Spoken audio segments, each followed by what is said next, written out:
Hello, everybody, and welcome back to version 2.0 of the REIMAGINE 2020 virtual conference.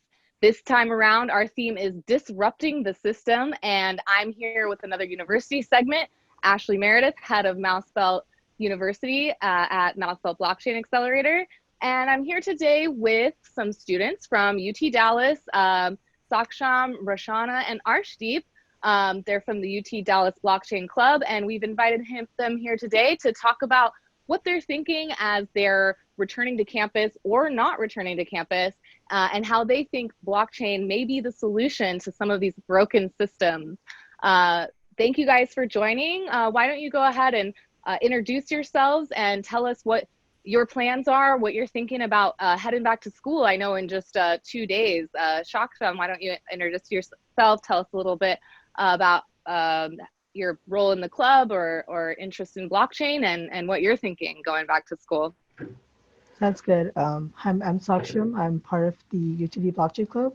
I'm the secretary of the club, and I'm mainly responsible for taking notes and reaching out to the UTD outreach department so that our students are aware of the events that our club is hosting and they can participate. I'm actually not returning to campus. I'm taking all online classes because UT Dallas has provided the students the option to do that. And my experience in blockchain started last semester with UTD Blockchain Club. I was part of the Surge mentorship program, which was organized by blockchain, and that was my very first experience in blockchain. And I was able to create a web app that using Web3 and other different frameworks that are provided in blockchain. And I was able to get experience in cloud deployment, front-end development, and a lot of different cool technologies that I was not able to get experience previously. So I think blockchain is going to be really helpful for students to get involved in many different things rather than only blockchain technology. So they can get involved in cloud deployment, front-end development with things like React. So I think students will be able to get a lot of hands-on experience and a lot of learning with blockchain. Awesome. Yeah, I've heard a lot about UT Dallas's mentor program, so I'd like to return to that later. But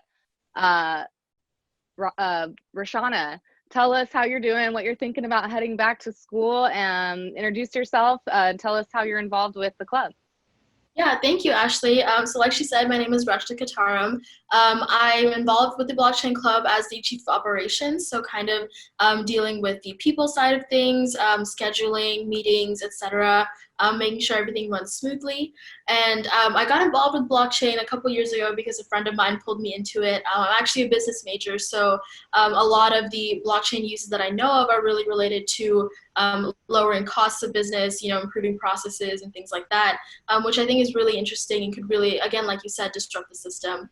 As for going back to school, I will be studying from home, sitting in my room, doing online classes, as well as doing an internship from home as well. And so it's going to be a lot of sitting in front of my screen, which I guess is just something to get used to, and you can't really work around it, but it's better than taking the risk of going back on campus for me and for other students. And so I'm really excited to see how, I guess now how blockchain could play a role in education, right? So maybe lowering costs again for student record keeping, student grade keeping. There's a lot of things that distributed ledgers can do for schools and universities in general. A lot of it has to do with maybe verifying students' work, making sure that once they meet certain standards, that their grades go through properly, and even to the point of keeping degrees, I guess, verified and stuff like that. I've been looking into it a lot, and so I think that could really help, and it's something to look into as we go into the fall semester and the spring semester. That's awesome. Yeah, I would definitely encourage you and anyone watching this right now to revisit our REIMAGINE 2020 version 1. I did a future of education panel, and there was a lot of discussion with ed tech people and one of our portfolio companies who is doing kind of background checks on the blockchain about how blockchain can give credit to contributors, to teachers who are contributing open educational resources, to doing background checks certificates, all of those kinds of things. How do we quantify learning experiences and let people own those and share them with future employers? So anyone listening, I definitely recommend the Future of Blockchain, Future of Education panel from our last conference. And now Arshdeep, tell us how you're thinking about going back to campus and your role at the club, and introduce yourself. Thanks, Ashlie. Hi, I'm Arshdeep. I'm the current president of the ETD Blockchain Club. I just took over from the last president, so still getting into things and still trying to understand what I'm really going to do and where this club's going to head. And I'll be doing everything from home right here in this seat. I'll be working and taking classes all online, and obviously running the club online too. Now, I feel like that's going to bring a lot of challenges, because we're not, obviously, if you think of a club or society on campus, you think of in-person meetings, workshops, get-together, stuff like that. So it's going to be a little hard. It's going to be really different from what we're used to. But I expect that we're going to make the most of this opportunity to get people in to talk to us, do workshops with our members from around the country, maybe even the world, because there's no restriction as to that the person needs to be in the Dallas area. So I'm really looking forward to the challenge. I really hope that our members and our team get the most out of it. And Yeah, so congratulations on taking leadership roles at the club, and it's so great to talk to your other members and officers of the club and hear how they're helping you guys stay together during this time. I wanted to ask you a little bit more about what you're thinking as far as one, yeah, I think it's a great opportunity for people to really lean into the virtual side of all of this and try to expand their activities to not just be focused on who can make it to campus, right? So using those tools, getting more people involved who maybe couldn't have ever made it to meetings because of the time that they were held. You know, there's a lot of students who maybe had different things going on and couldn't travel back to campus. So it really opens up those opportunities. What do you think the benefit is of, or how do you think you're going to keep students feeling like they're a community at UT Dallas, though? Or have you thought much about that?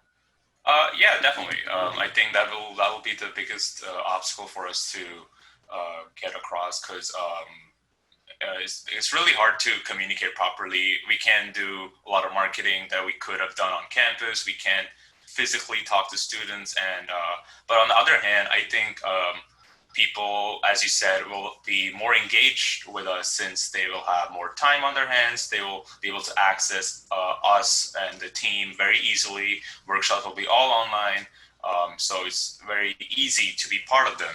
And I think that's going to be a good starting point for the new members, so that when hopefully when school opens, they can be more interactive and just be more proactive at the club and do more things with us. So, and yeah, as I said before, I think it's a great opportunity for us to get more and more speakers who wouldn't have made it otherwise to do this with us. And yeah, we previously have been focused a lot on the engineering side of blockchain. So this semester and from this semester, we want to focus more on the fintech side. So combine the financial side and the technology side of blockchain. Yeah, thanks for that. So bringing on more speakers, you know, having that barrier reduced of having to invite someone to come in and speak. Maybe people are now more willing to hop on Zoom calls with you guys. Maybe Rachana could answer this question. As you guys are all thinking about this, what do you think you need help with the most, or what kind of resources do you think, you know, we have all of our partners, the Blockchain Education Alliance, people like Stellar, Hedera, what kind of resources could they provide, or what do you think that your students are looking for in engaging maybe with industry or people like MouseBelt? Right. So I think, like Arsh said, the great part, is especially the speakers, is because we as a club have brought in a lot of speakers before, and we're grateful to them for their time. And so again, this could be a way to really lean into that, and maybe people who are, I guess, bigger names in the industry could come and speak, and then kids can really get that face-to-face interaction. And, you know, even just typing questions in the chat and we can ask the questions ourselves would be super helpful. So just getting some bigger names, because again, students would be more likely to hop on that way. And I think another thing that we could probably really lean into is people definitely have more time on their hands. And so I know people are picking up new hobbies, new skills, etc. And so just having more educational resources like how MouseBelt is exactly, for our students to just on their own time, maybe they don't have the time to hop on our calls, but on their own, maybe at night, they just want to go onto a course and learn more about blockchain, right? And they have the time to do that now. And so I really think that could be a really big avenue to kind of capitalize on. Absolutely. And this ability to like ask questions and jump onto a new hobby and kind of have people there who are going to point them in the right direction just brought me back to the mentorship program. And I wanted to hear more about that from maybe someone who benefited from it. So Saksham, would you mind telling us more about your experience in the UT Dallas Blockchain Club's mentorship program? Yeah, absolutely. So the Surge Mentorship Program was organized by UTD Blockchain, I think about 2 semesters ago.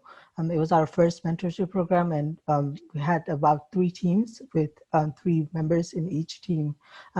And most of the members didn't have any experience with blockchain. So it was my first time working with blockchain along with 2 other people.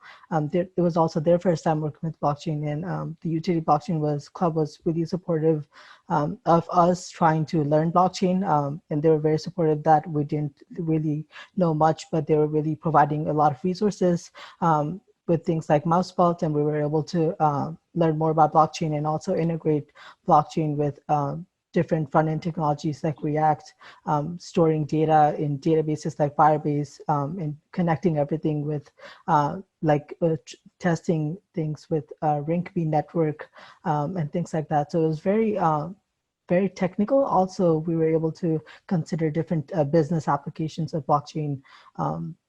So it was really interesting to see a lot of members getting first-hand experience with blockchain and also talking about their own ideas as a group and presenting that. We had a presentation at the end of the mentorship program, and we were able to get evaluations and helpful feedback from people who were experienced in blockchain. So I think that was a really important thing in the blockchain club, and that's how I was able to get started with blockchain. Absolutely, yeah. Being able to just get feedback from someone who even knows just a little bit more than you can really start to point you in the right direction, especially if you're building a complicated technology or if you don't have any business experience. So I'm really excited to hear all of your input about what you're thinking as you're going back to school and kicking off your clubs again, and how you'll be able to meet, because this is kind of the same thing that I've seen from my side, is that our partners are really interested in hopping on calls with people. Just a little plug for MouseBelt University. We're going to be kicking off our weekly events again, and Stellar has already signed up to do a presentation on September 3rd. And we're going to do some fun, different stuff, just conversations, debates, and registration required advising sessions. So people can form small groups and just talk to me or our CTO and just get some more of that feedback that I think is so important. So yeah, thank you guys for sharing. And before we go, I wanted to circle back to the theme of this conference. So Reimagine 2020 came to us when all of these student events. I think I was supposed to go to a conference in the Midwest with one of our schools, canceled the week of because of all of this. It was really a time we felt to see it as an opportunity. Like, how can we just take a pause, kind of rethink how we are going to do things, and create some content that people could rally around and participate in while they're all stuck at home. Well, it's been 3 months since then, and if you pay any at all attention to the news, the response from some governments and others to the COVID response to social issues here in the US maybe are failing us. So we really wanted to think about, and I think it's why a lot of people and why a lot of young people and students get attracted to this industry, is because we believe that the system is broken, that the powers that govern money, our politics, our education aren't working for us anymore. And so I just wanted to get some of your thoughts about if you felt the same way, if that's what attracted you to blockchain, or what kind of use cases make you most excited as far as their ability to disrupt the system. And maybe we'll just start with Arshdeep. Sure. Yeah, I personally, I was not a very financial-minded person before COVID happened, because I saw in the news that stock markets have been crashing all over the globe, everything just going down. And I got really, I know this it's a kind of a sad way to get into it, but that's what really got me interested, that why did something that's such a medical thing affecting the economy directly. So, and obviously because of that, I got really involved in the cryptocurrency side of things and saw how the big players like Bitcoin Cash are doing in this crisis, because you think that they're not, I guess in a way, not directly related to the economy, but kind of are. So yeah, so with my experience, I thought that they would not get as affected, but well, they did. But I mean, it's really good to see that they're doing really well now, and it's nice to see my money go up and up, and specifically in such a time.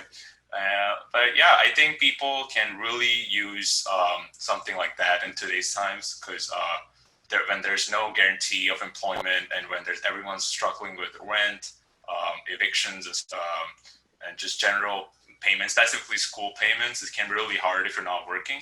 So I think people can look to alternative earnings like this, and I think blockchain is a great place to get started, and specifically, of course, cryptocurrencies. Yeah, absolutely. Rachana, tell us your thoughts about blockchain and disrupting the system. Yeah, so it's funny that Arsh is the one that's a computer science major here, and then he's the one interested in finance, because me as a finance minor, I'm really interested in how it kind of disrupts these other industries that we don't really talk about. Especially, I guess I was thinking about it before this meeting, was in this climate, how it can help, right? So one thing is that all my friends are always online shopping, and there's a really big space in retail that could be used for, again, like secure transactions, and like a gigantic load of transactions every single day, because all people want to do is order things off Amazon, off of other online shopping sites, right?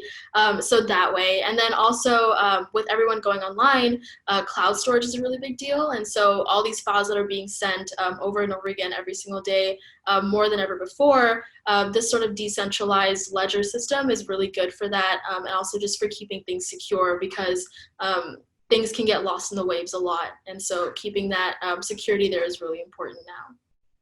Absolutely. I'm really excited about some of the consumer products that are coming out. I believe we'll be having an interview. So either stay tuned for that, or check out the recordings on the website for the CEO of Lolly. So looking forward to hearing about, what they're doing in the retail space. Yeah. And Saksham, how are you thinking about how blockchain might disrupt the system? Yeah, I think adding on to what Rachana was talking about with cloud, I actually work at the Office of Information Technology at UT Dallas, and we've been really working hard on implementing remote learning and trying to find ways so that students are able to take advantage of that. So, and a lot of our efforts have been in controlling the data of students and administrative work, and we're trying to get away from that so that we're able to move on with a lot of big proof of concepts and ideas on how to advance technology, use technology to advance learning for students. So I think using blockchain to decentralize records, keeping records of students, and providing students with a secure way to manage their own records will be really helpful for IT administrators, so that they can focus on providing a lot more remote learning opportunities and support during these times, because it's a difficult time to get engaged with students and provide them support, especially technical support. Absolutely. And I think it's just such a good time for us to, disrupt or reimagine our educational institutions. And just again, to plug the panel from last time, Future of Education, as well as an upcoming interview. Stay tuned with Reimagine 2020 version 2 interview with Andreas Antonopoulos. And in preparing, he's a huge advocate of education. And in preparing for the interview with him, you know, I listened to some of his talks on education, and something that he said that really stuck with me was we've gotten so attached to the means to our ends, right? We've gotten so attached to how we do it, especially in the academy, at universities, that we've forgotten that the point was learning. And there's a lot of other ways you can learn and then prove that you've learned if that's what you need it for, right? Which is something that we could possibly do with the blockchain, or at least getting rid of a lot of the barriers in administrating or background checks or certifications. So that's all super exciting to me as an educator. Yeah, any last thoughts for the protocols that might be watching? Something you would like them to hear from students, or any other student clubs who maybe they just formed and they're feeling discouraged now that they aren't able to meet in person. You all seem very excited to continue your club and virtual and turning things virtual. So any last thoughts from anyone? Arshdeep? Yeah, I think, yeah, I feel like any club who's struggling with this should definitely not be discouraged to go on the virtual route, because if anything, you have the opportunity to do everything without putting in the same amount of effort, so you can get more done just by sitting on your desk. And I think that's really important, because especially in these times, it can be extremely hard to get motivated to do things other than your maybe job or school. But I feel like since we have more time in a way, because we're not commuting, we're not going anywhere per se, we should be learning more, getting as much out of the time as possible. And I think campus society events are a great way to do that. So if you can provide that platform to students, definitely go for it. Well, awesome. It's great to hear you all so motivated to keep working, to keep building this technology that we really believe is going to disrupt the system. And I would just encourage any students watching this to stay tuned for all things MouseBelt University. We're going to try to make it fun. We're going to try to be here for you and continue these conversations, do some debates, have some guest speakers. Our first one will be September 3rd with Stellar, and all of these platforms are coming to us with grants and ideas, and they really want to help the students out. So this has been really motivating for me, and I hope that we can motivate some students as well. And let's get back to work, fall semester, right? Yeah, definitely. Thank you so much, Ashlie. Yeah, thank you, everyone. And we'll be back with more from Reimagine version 2.0, disrupting the system. Thanks, everyone. Bye.